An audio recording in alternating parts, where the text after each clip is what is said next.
Good morning, Paddy, Daly. Jennifer McCreath, long time no chat. It's been a long time.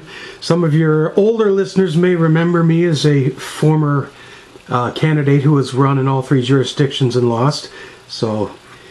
But I want to talk a little bit about the Happy City event last night. I know Scott talked quite a bit about it, but I've been kind of quiet and under the radar for a while.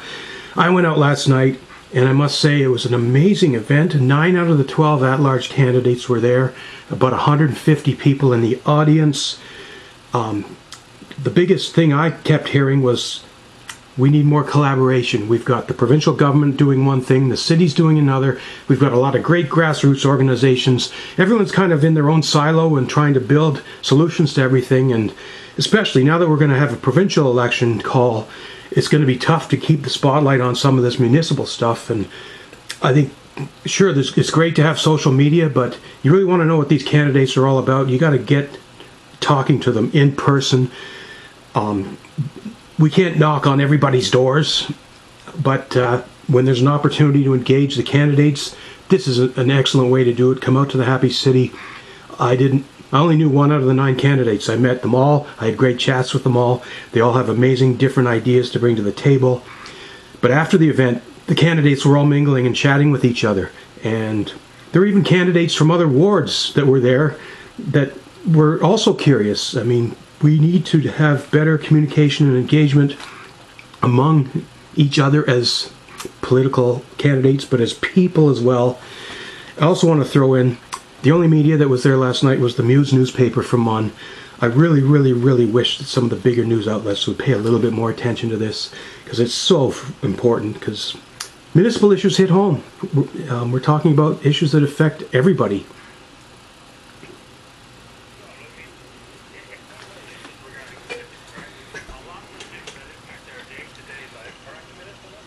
Absolutely.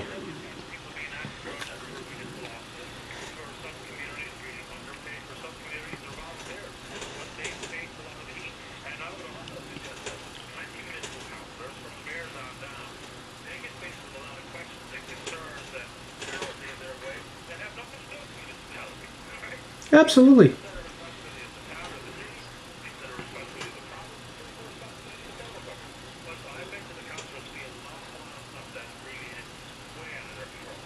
Absolutely. And when I ran, not everyone understands the difference between each jurisdiction, but my goal is, you know what, you can come to me if I get elected, which will probably never happen, but if I were to, I don't care what jurisdiction it is. If you have an issue, I will get the right people on the phone or get the right people in the room and say, hey, let's work together on this. And again, so many organizations out there. There was one about a week ago, an overdose awareness group that's fairly new. Nobody even knows they exist, but they had this wonderful event in Bannerman Park. 40, 50 people came out, and I got to meet them, and I'm like, there's so many voices out here that just can't seem to find a platform to get there. This group is called OARS, Overdose Awareness Response St. John's. And I guess their goal is to, one, provide education and awareness to the issues and fight the stigma about drug addiction. And I guess there's also an ambulance type response thing where they can come and help people who have just overdosed, Narcan kits and things like that.